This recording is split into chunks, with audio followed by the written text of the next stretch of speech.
Kamu aman gak Her kalau misalnya Blade dia baper sama Fatah? Aku ambil resikonya. Tanpa perantara. Ares, kamu menyembunyikan sesuatu dari aku.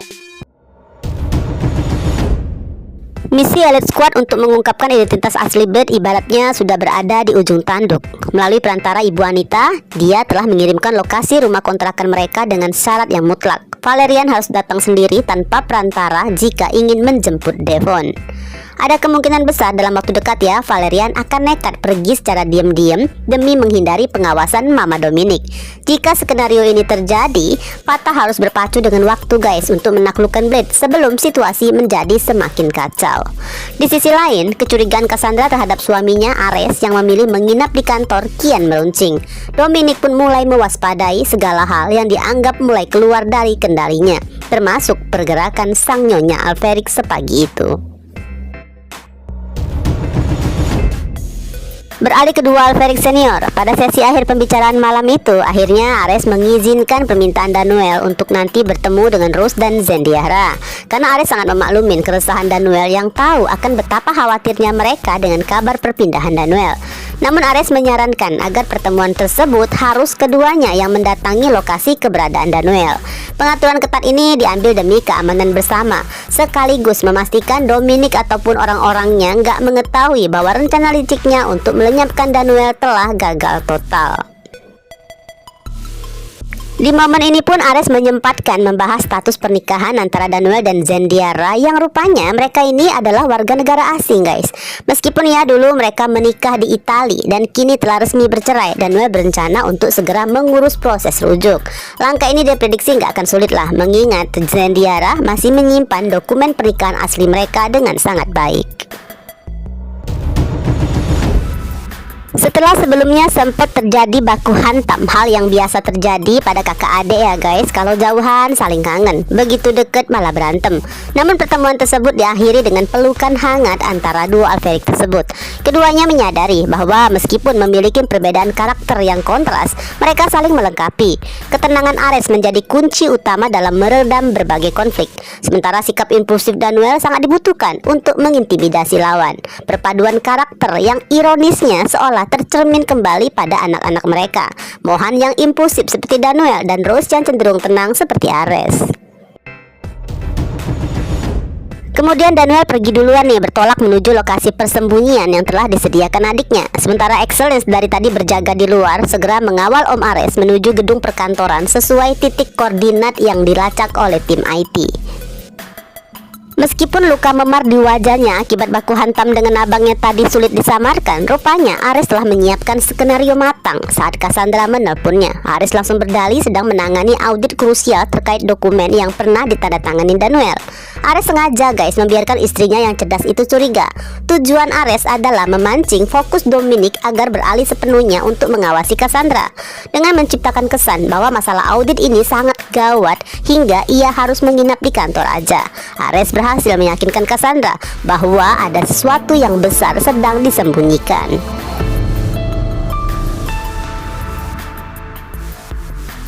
Beralih ke tempat lain di waktu yang sama ya, ketegangan meningkat saat Bu Anita menghubungin dia nih untuk mempertanyakan keberadaan Devon. Tanpa ragu dia membantah keras tuduhan penyanderaan tersebut. Bagi Zendiara, kenyataan berbicara sebaliknya. Devon justru merasa aman dan nyaman tinggal bersama mereka sebagai bagian dari keluarga. Dia pun menegaskan bahwa nggak ada paksaan apapun dalam kehadiran Devon di tengah-tengah mereka. Rose yang turut mendengar kabar dari Mama dia ini spontan memberikan tanggapan atas pencarian Devon dengan ketenangan yang mengintimidasi. Rose menyampaikan pesan dengan sangat tegas. Jika keluarga Cassarius ingin Devon kembali, mereka harus datang langsung tanpa perantara. Rose seolah menantang Tante Valerian untuk menjemput Devon sendiri. Bagi Rose gak ada lagi yang perlu ditakutin karena identitas mereka sudah terlanjur terbuka sejak pertemuannya dengan Alferic Junior. Selanjutnya gantian nih Zendiara yang menghubungin Bu Anita untuk menyampaikan poin utama mereka dengan penekanan yang cukup kuat bahwa Devon jauh lebih merasa nyaman tinggal bersama mereka. Rasa peduli dia muncul karena merasa iba melihat Devon yang selama ini kurang dihargai oleh keluarganya sendiri.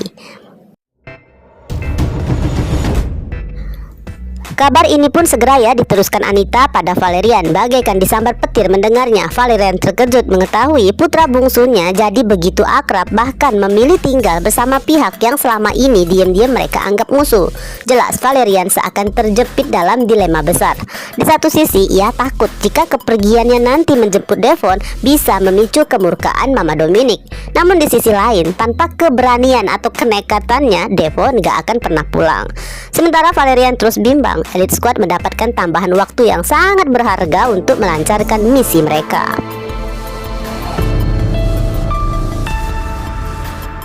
Sementara itu di rumah Akila, karena waktu sudah larut malam, Papa Mike melarang Akila untuk ikut bersama Harry menjenguk Bulena. Hingga Harry pun pergi sendirian ke rumah kontrakan.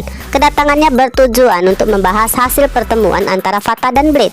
Namun informasi dari Fata justru membuat Harry semakin bingung. Ada satu kalimat dari Blade yang seolah keceplosan. Blade merasa nggak ada seorang pun yang peduli padanya, termasuk mereka. Nah, kata mereka di sini jelas merujuk pada Bulena dan Harry. Pernyataan ini menjadi sebuah teka-teki baru yang menyudutkan perasaan mereka sebagai kakak. Begitu pulang ke rumah, Harry segera mendiskusikan hal tersebut secara mendalam dengan Kak Lena. Keduanya merasa sama-sama kehilangan arah dan benar-benar bingung, ngeblank, karena mereka sangat yakin gak pernah melakukan apapun yang bisa membuat adik bungsu mereka merasa gak disayang. Untuk saat ini, pencarian motif dibalik sikap Blade menemui jalan buntu. Keduanya belum berhasil menemukan akar masalah atau kesalahpahaman apa yang sebenarnya membuat Haruna merasa terasing dari keluarganya sendiri. Keesokan paginya nih ya, Akila udah kembali ke sekolah dan telah bergabung dengan para Elite Squad lain sembari membahas misi mereka yang kian dikejar waktu. Fata menunjukkan optimisme tinggi bahwa dirinya akan mampu menaklukkan Blade tanpa terbawa perasaan alias baper. Namun Akila yang sangat mengenal karakter mantannya justru merasa was-was. Akila tahu betul Fata ini mewarisi pesona Jordan Fernandez yang secara alami sangat lihai berempati dan ramah terhadap wanita.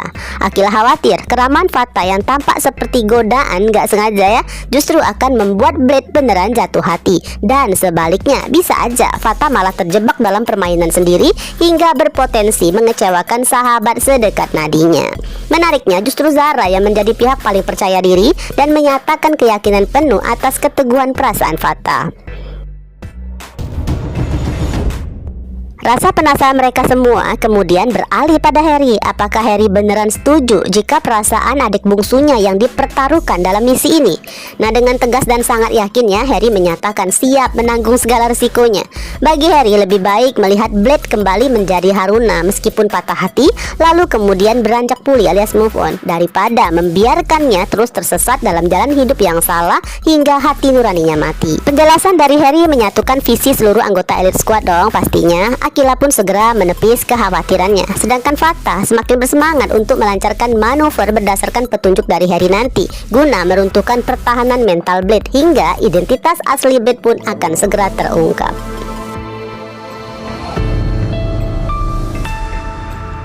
Beralih ke kediaman Alferic, Dominic menerima laporan pagi itu bahwa posisi GPS ponselnya Ares masih menetap di kantor tanpa pergerakan sepanjang malam. Meskipun Dominic gak terfikir bahwa mungkin dirinya sedang diperdaya, Dominic merasa terusik jika ada anggota keluarga yang keluar dari rutinitas. Karena bagi Dominic itu adalah sinyal mulai hilangnya kendali. Kekesalannya pada Ares sedikit teralihkan nih saat mendengar laporan bahwa Cassandra sudah bersiap pergi sepagi itu. Dominic pun bergegas, siap menghadang menantu tirinya tersebut. Dominic seakan merasa memiliki hak mutlak untuk mengontrol langkah siapapun. Cassandra, sang nyonya Alferic yang sekarang ini sangat badas, kemungkinan besar ya akan tetap pada tujuannya untuk pergi menemui suaminya di kantor. Ya, meskipun mungkin nanti Cassandra tidak akan bisa dilarang pergi, namun tampaknya Cass akan berkompromi dengan membiarkan anak buah mertuanya mengawalnya.